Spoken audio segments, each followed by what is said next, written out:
Ao longo da história humana, poucas ideias exerceram tanto fascínio quanto a noção de que o universo se sustenta pelo encontro de forças complementares. Em praticamente todas as civilizações antigas, encontramos mitos, ritos e narrativas que expressam a convicção de que a vida só se renova porque os opostos se unem. Céu e terra, luz e sombra, masculino e feminino, ordem e caos. Entre os gregos, essa concepção encontrou uma de suas expressões mais profundas no hieros gamos, o casamento sagrado.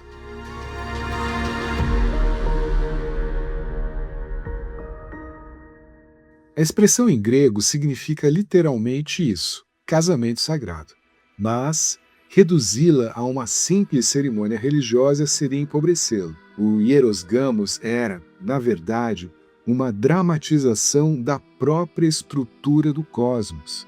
Tratava-se de um rito por meio do qual uma sociedade representava, encarnava e atualizava a crença de que a existência depende da união criadora entre princípios complementares. Para os povos da antiguidade, o sagrado não estava separado do mundo. Ele se manifestava na chuva que fecundava a terra, na germinação das sementes, na abundância das colheitas, na fertilidade dos corpos, na continuidade da comunidade. O casamento sagrado era, portanto, a encenação ritual dessa fecundidade universal.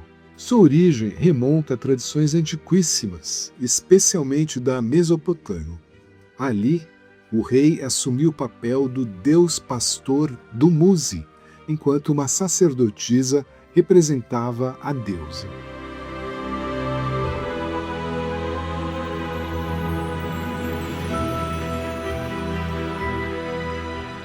A união entre ambos simbolizava a renovação da natureza e a prosperidade do reino.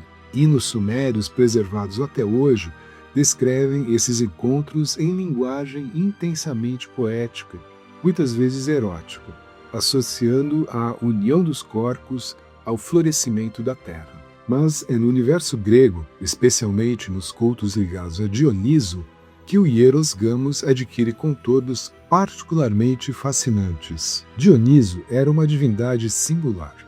Diferentemente dos deuses que representavam estabilidade, racionalidade e ordem, ele encarnava dissolução.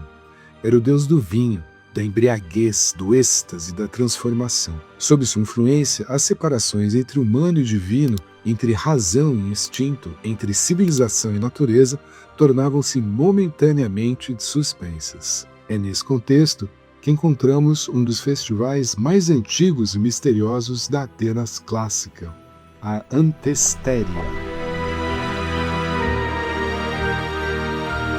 Celebrada no mês de Antesterion, aproximadamente entre fevereiro e março do nosso calendário, a Antestéria marcava a abertura das ânforas do vinho novo. À primeira vista, poderia parecer apenas uma festa de colheita, mas, na realidade, tratava-se de um ritual complexo, carregado de significados religiosos, políticos e existenciais. Durante 3 dias, a cidade de Atenas mergulhava numa experiência liminar, uma espécie de suspensão provisória da ordem cotidiana.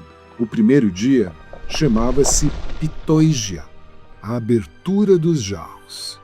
As ânforas de vinho recém-fermentado eram solenemente abertas. O vinho era oferecido a Dioniso e depois consumido pelos participantes. Não se tratava de mera celebração etílica. O vinho, para os gregos, era uma substância ambígua, trazia alegria, mas também descontrole, inspiração, mas, igualmente, dissolução. Ao beber, os participantes ingressavam simbolicamente numa esfera em que as fronteiras habituais da consciência começavam a se desfazer. O segundo dia, chamado Kois, era o núcleo mais enigmático e importante do festival. Cada cidadão recebia uma jarra e participava de uma espécie de competição silenciosa de bebida. O silêncio, nesse contexto, era revelador. Não era uma festa social comum, era um mito, que acontecia o momento central da Antestéria, casamento sagrado entre Dioniso e a esposa do arconte-rei de Atenas. Essa mulher, chamada de Basilina, não representava apenas a si mesma. Ela encarnava simbolicamente toda a cidade de Atenas. A cerimônia ocorria no Boukolion, uma pequena construção situada na Ágora, o coração político e comercial da cidade. O nome Boukolion significa algo como estábulo do touro, uma referência profundamente dionísica, já que o touro era um dos animais associados ao deus. Ali, ao cair da noite, realizava-se o ritual secreto. O que exatamente acontecia dentro do Boukolion permanece desconhecido. Os gregos preservavam rigorosamente o segredo dessa cerimônia. Alguns estudiosos acreditam que o arconte-rei se apresentava mascarado como Dioniso. Outros sugerem que a união ocorria como uma imagem ritual do deus. Há ainda hipóteses de que uma forma efetiva de união física pudesse acontecer. O silêncio das fontes, porém, talvez seja parte essencial do seu significado. O mistério não era um detalhe acidental, era a própria condição de eficácia simbólica do rito. Sabemos, no entanto, que a Basilina não estava sozinha. Ela era acompanhada por 14 mulheres conhecidas como Gerairai, as Veneráveis. Essas mulheres, geralmente idosas, exerciam funções sacerdotais fundamentais. Eram responsáveis pela pureza ritual, supervisionavam os procedimentos secretos e atuavam como mediadoras entre o mundo humano e o divino. Sua presença revela algo importante sobre a religiosidade grega. Em muitos cultos ligados à fertilidade, regeneração e passagem entre mundos, eram justamente as mulheres mais velhas que detinham autoridade espiritual. Elas representavam experiência, memória coletiva e sabedoria ritual.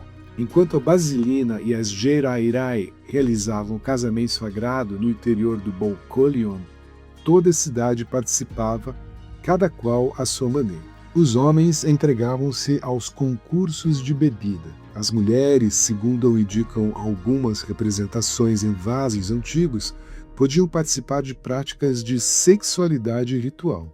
Talvez com os próprios maridos, talvez em contextos mais livres, refletindo a suspensão temporária das normas habituais com estranhos. Era como se Atenas inteira se integrasse a uma mesma experiência coletiva de renovação. No terceiro dia, chamado Kitroi, o festival assumia um tom completamente diferente. Se nos dias anteriores celebravam-se fertilidade e dissolução estática, agora surgia a presença da morte. Panelas contendo grãos e sementes cozidos eram oferecidos às almas dos mortos, conhecidos como Queres. Acreditava-se que durante a antestéria, os mortos retornavam temporariamente ao mundo dos vivos. Mais uma vez, Dioniso aparecia como deus das passagens, aquele que atravessa fronteiras. Ao final do dia, realizava-se a expulsão ritual dos espíritos, com a fórmula Fora Queres, a Antestéria Atabon. Essa sequência revela a extraordinária profundidade simbólica do festival. Vida, embriaguez, fertilidade, desordem, morte e retorno. Tudo estava articulado. O casamento sagrado, nesse contexto, não era apenas um rito sexual ou matrimonial. Era a dramatização de uma verdade cosmológica. Toda renovação exige atravessar o caos. Toda fecundidade nasce de uma tensão entre dissolução e recomposição. Essa lógica ultrapassou a antiguidade. Com o tempo, filósofos, místicos e tradições esotéricas reinterpretaram o hieros gamos como um processo interior. A união sagrada passou a simbolizar a integração das dimensões fragmentadas da alma humana. O masculino e o feminino deixaram de ser apenas categorias biológicas ou sociais e passaram a representar polaridades psíquicas, razão e intuição, ação e receptividade, consciência e inconsciente. Nesse sentido, o casamento sagrado tornou-se metáfora da própria individuação. Talvez seja justamente aí que reside sua permanência. Mesmo separados por milênios daqueles rituais atenienses, ainda reconhecemos intuitivamente a força dessa imagem. O Hieros Gamos nos lembra que a vida não nasce da exclusão dos opostos, mas da sua reconciliação. Ele nos ensina que o sagrado não está distante, inacessível, apartado da experiência concreta. Ao contrário, para os antigos, ele se revelava precisamente naquilo que há de mais essencial, no encontro, na fecundidade, na transformação, na misteriosa capacidade que o universo possui de continuamente renascer.